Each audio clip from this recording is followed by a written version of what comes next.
निधि का नेचर बचपन से ही शर्मिला था। वो ना ज्यादा लोगों से बात करना पसंद करती और ना ही ज्यादा मिलना जुलना।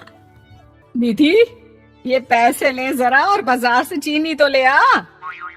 नहीं माँ, मैं नहीं जाऊंगी, मुझे शर्म आती है, आप ही चले जाओ ना। अरे पता नहीं क्या करेगी ये लड़की, जीवन में कभी कुछ किया ही नहीं सिवाय पढ़ाई और घर के कामों के। इसकी शादी भी आसपास ही कहीं करवा दो, दूर जाकर इसका गुजारा कैसे होगा। निधि सुनती सबकी, समझती भी, लेकिन चुप करके रह जाती। एक दिन पिता के दोस्त अपने परिवार के साथ निधि के घर खाने पर आते हैं। उनकी बेटी बहुत ही स्मार्ट होती है। निधि बेटा, वीणा के साथ बात करो, देखो अंकल की बेटी भी आई है उनके साथ। निधि वीणा के साथ वहीं बैठ जाती है। चलो ना अंदर चलते हैं, यहाँ कहाँ बड़े लोगों के बीच बैठे। निधि माँ की तरफ देखती है और अंदर चली जाती है। वैसे मैंने ना अपना चैनल खोला है, तुम सब्सक्राइब करना उसमें। मैं ना ब्यूटी और फैशन की बात करती हूँ, ये देखो। ओह, इतने सारे लोगों के सामने तुम कैसे इतना बोल लेती हो? मुझे तो बहुत शर्म आती है। अरे शर्म कैसी? खैर, सीधी सादी सी निधि, उसकी शादी हो जाती है राकेश से। राकेश एक स्मार्ट लड़का था, उसे घूमना फिरना पसंद था, लेकिन निधि का शर्मिला व्यवहार वो समझ जाता है। अरे निधि, घर से बाहर क्यों नहीं निकलती? लोगों से मिला जुला करो, तभी तो पता चलेगा ना कि दुनिया कैसी है। क्या करना है पता करके? शादी से पहले पापा और अब आप। ठीक है ना, मुझे ज्यादा दुनियादारी में नहीं पड़ना। निधि की जिंदगी ठीक ठाक चल रही थी। उसके 2 लड़के होते हैं, दोनों को वो पढ़ाती लिखाती, उनका ख्याल रखती। निधि, 25 साल हो गए शादी को, दोनों बच्चे सेटल हैं। हम लोगों ने शहर में 2 मकान भी ले लिए। दोनों की शादी खुद का पता ही नहीं चला कैसे उड़ गया। हाँ, ये तो है। मैं खुश हूँ, जिम्मेदारियाँ आती रही, मैं निभाती रही, और क्या चाहिए। देखो, मैंने सोचा है कि अब हम लोग अमेरिका जाकर रहेंगे। यहाँ की जिंदगी तो जी ली, वैसे मुझे वहाँ बहुत अच्छी नौकरी मिल रही है। मैं कैसे चलूंगी, मुझे वहाँ का कुछ नहीं पता। अब तो जानते हैं ना कि मैं घर से बाहर ही कम निकलती हूँ। अरे तो क्या हुआ, वहाँ भी घर में ही रहना है ना, मैं हूँ ना, नौकरी करूँगा। निधि मान जाती है और पति के साथ अमेरिका चली जाती है। माँ, तुम्हारी बहू को बच्चा होने वाला है, तो क्या तुम 2 महीने के लिए यहाँ आ सकती हो? मुझे तुम्हारी बहुत जरूरत है, मैं टिकट भेज देता हूँ। हाँ हाँ, ये तो बहुत खुशी की बात है। मेरा भी मन सबसे मिलने का कर रहा था, पर क्या माँ पर? अब मैं आऊंगी कैसे? पापा से बात करती हूँ।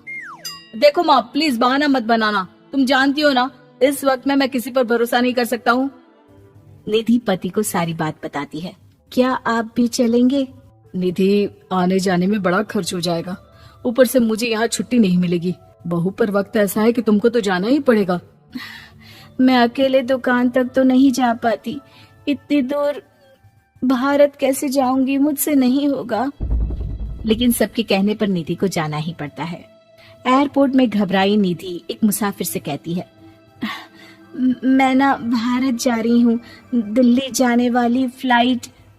सब मिलकर निधि की मदद करते हैं और फाइनली निधि भारत पहुंच जाती है, जहां बेटा उन्हें घर ले आता है। वाह माँ जी, यहाँ तो मैं भोपाल तक नहीं जा पाती, आप अमेरिका से आ गई। भाई चालाकी तो औरतों में होनी ही चाहिए, यहाँ हम बुद्धू के बुद्धू रह गए। निधि इतनी दूर और लंबा सफर करके थक जाती है, वो चुपचाप बैठ जाती है।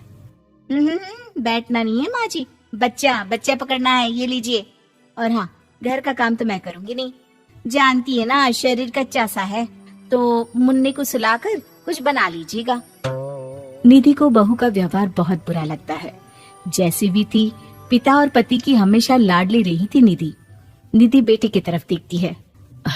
माँ, वो काम वाली कोई मिल नहीं रही है ना, मैं देखने की कोशिश तो कर रहा हूँ, जैसे ही मिल जाएगी वो संभाल लेगी सारा काम। अरे कैसी बात कर रहे हो?